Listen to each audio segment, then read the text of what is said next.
এই বছরের সবথেকে বেশি হাইপ তোলা ফোন হচ্ছে nothing phone 2A and finally ফোনটার লঞ্চ ডেট সহ সকল স্পেক্সও মোটামুটি কনফার্ম হয়ে গেছে।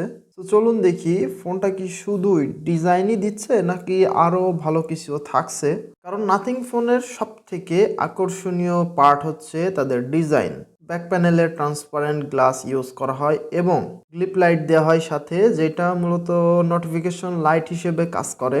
আর তাদের এই নাথিং ফোন 2 ফোনটারই লাইটার ভার্সন হিসেবে আসবে নাথিং ফোন 2A এবং এই ফোনটাতে স্বাভাবিকভাবেই কিছু জায়গাতে কস্ট কাটিং করা হবে, যেহেতু দামটা কমানো হবে। এটা মোটামুটি মিড রেঞ্জে আসবে বাংলাদেশে এবং এই ফোনটাতে ডিসপ্লে হিসেবে ইউজ করা হবে 6.7 ইঞ্চির ফুল এইচডি প্লাস রেজুলেশনের একটা অ্যামোলেড ডিসপ্লে। এখানে 120 হার্টজের রিফ্রেশ রেটও থাকছে।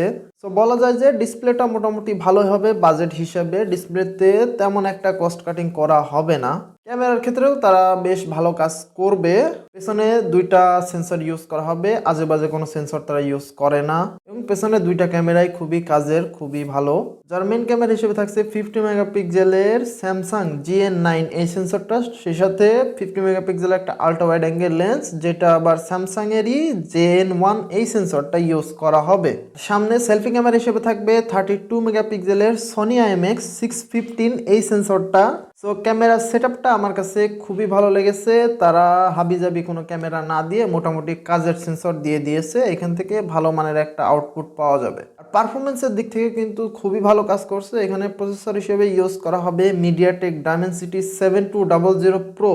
তবে মিডিয়াটেক হলেও মোটামুটি এটা মিড রেঞ্জের খুবই ভালো একটা চিপসেট। আর মিডিয়াটেক কিন্তু আগের অবস্থানে নাই, এখন তারা কিন্তু খুবই ভালো ভালো কাজ করছে মিড রেঞ্জ সহ হায়ার মিড রেঞ্জের ক্যাটাগরিতেও। সো এই চিপসেটটা থেকেও খুবই ভালো মানের একটা পারফরমেন্স পাওয়া যাবে। সেই সাথে নাথিং ফোন কিন্তু পারফরমেন্সের পাশাপাশি তারা সফটওয়্যারেও খুবই ভালো কাজ করে। তারা সফটওয়্যার ডেভেলপমেন্ট নিয়ে খুবই ভালোভাবে কাজ করছে প্রথম থেকেই এবং ধীরে ধীরে তারা কিন্তু বেশ ভালো একটা অবস্থানে আসতে পারছে। এবং এই ফোনটাতেও out of the box Android 14 দিয়ে লঞ্চ করা হবে, সেই সাথে নাথিং ওএস 2.5।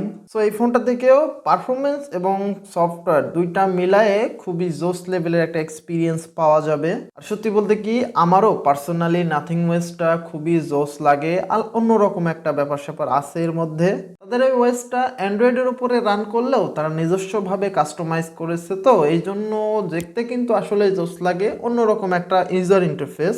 আর এই ফোনটা টোটাল দুইটা কালার আসবে, ব্ল্যাক এবং হোয়াইট। দুইটা কালার কিন্তু খুবই জোস। তারা কিন্তু এবার বড় বড় সেলিব্রিটিদেরকে দিয়ে প্রমোশন করাচ্ছে। সো এবার হয়তো ফোনের দাম কিছুটা বাড়তে পারে এবং এই ফোনটাতে ব্যাটারি হিসেবে থাকতে পারে 5000 mAh এর ব্যাটারি এবং 45 ওয়াটের চার্জিং সাপোর্ট। তারা তো শুরু থেকে বক্সে চার্জার দেয় না, চার্জারটা অবশ্যই আলাদাই কিনতে হবে। তবে ব্যাটারি এবং চার্জিং ক্যাপাসিটি মোটামুটি ডিসেন্টই বলা যায়। এছাড়াও আন্ডার ডিসপ্লে অপটিক্যাল ফিঙ্গারপ্রিন্ট সেন্সরও থাকবে, ডুয়াল স্টেরিও স্পিকারও থাকবে। তবে বাকি বিষয়গুলো এখনো কনফার্ম হয়নি। এই ফোনটা মার্চ মাসের 5 তারিখে অফিসিয়ালি গ্লোবালি লঞ্চ করা হবে, তখন বাকি বিষয়গুলো জানা যাবে। দাম সম্পর্কেও কোনো আইডিয়া এখনো পাওয়া যায়নি, তবে লিক থেকে যতদূর জানা যাচ্ছে এটা ইন্ডিয়াতে 25,000 রুপির নিচে আসতে পারে। তবে ধারণা করা হচ্ছে ফোনটার দাম আরো কিছুটা বেশিও হতে পারে। দেখা যাক, 5 তারিখে যেহেতু ফোনটা লঞ্চ হবে, লঞ্চ হওয়ার পরে বাকি বিষয়গুলো আমরা জানতে পারবো এবং বিস্তারিত ভিডিও আমাদের চ্যানেলে আসবে ইনশাল্লাহ।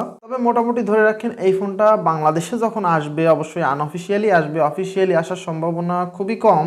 আনঅফিসিয়ালিও মোটামুটি প্রথম দিকে 40,000 টাকার উপরে সেল হবে, কারণ আনঅফিসিয়ালি প্রথমে যেই ফোনগুলা বাংলাদেশে ঢুকে ওইটা মোটামুটি খুবই হাই প্রাইসে সেল হয়। কিছুদিন গেলে অবশ্য এগুলোর দাম কমে যায়। সো যারা কিনতে চাচ্ছেন তারা একটু ওয়েট করে কিছুদিন পরে কিনলে কিছু টাকা বাঁচাইতে পারবেন অবশ্যই। সো এই তো ছিল আজকের ভিডিও। ফোনটা লঞ্চ হলে বাকি বিষয়গুলো নিয়ে বিস্তারিত আলোচনা করব অন্য কোনো ভিডিওতে।